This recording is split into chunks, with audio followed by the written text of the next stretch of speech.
काय आर्ग्युमेंट झाली? नाही, सरकार पक्षातर्फे पोलीस कस्टडी मागितलेली होती. त्यांनी 10 दिवसाची पोलीस रिमांड आज मागणी केलेली होती. तेव्हा 10 वेगवेगळे मुद्दे दिले होते की ह्या कारणासाठी आम्हाला पोलीस कस्टडी आवश्यक आहे.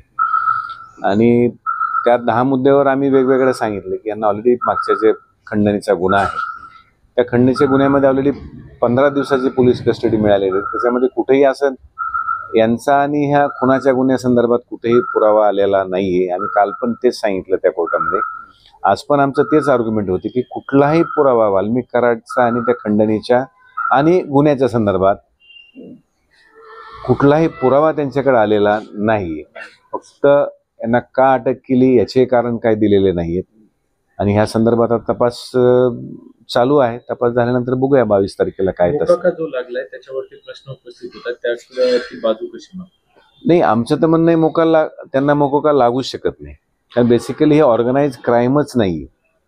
जर आपण यांची जी एफ आय आर जर पाहिला त्या एफ आय आर मध्ये क्लिअर म्हटलेलं आहे की अगोदरच्या भांडणावरून त्याला मारहाण झाली.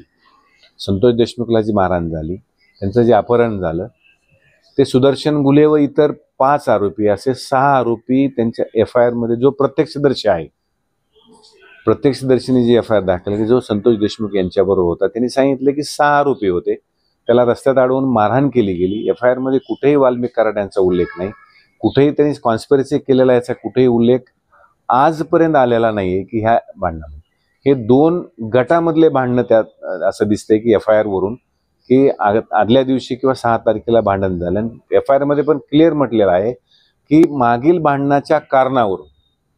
त्याच्यामुळे हे सुदर्शन गुले व इतर व सरपंच संतोष देशमुख या दोघांमध्ये जे काही अगोदर आदल्या दिवशी किंवा कधी भांडणं झाले होते 6 तारखेला, त्या भांडणाच्या कारणावरून हे मारहाण झालेली आहे, त्याचा खून झालेला आहे. त्या खुनामध्ये कुठेही वाल्मिक कराडचा अर्थार्थी कुठेही कॉन्स्पिरसी किंवा ऑर्गनाइज क्राईम जे असं प्रॉसिक्युशन मार्फत म्हणलं तर असं कुठेही आतापर्यंत तरी आलेलं नाहीये. कारण बागदरचे जर रिमांड आपण बाकीच्या आरोपीचे पाहिले, बाकीच्या आरोपीच्या रिमांडमध्ये पण वाल्मिक कराडचा कुठं आहे किंवा ते पाहिजेत आरोपी आहेत का त्यांच्या अगेन्स्टमध्ये काही आरोप केलेले नव्हते. फर्स्ट टाइम आज त्यांना ज्यावेळेस अरेस्ट दाखवली गेली हे सगळं पुढे आलेलं आहे. चौकशीत येईल, सत्य समोर येईल. असं कुठलंही यांचा कुठे इन्व्हॉल्वमेंट नाहीये. पीसीआर किती दिवसाचा मागितला होता?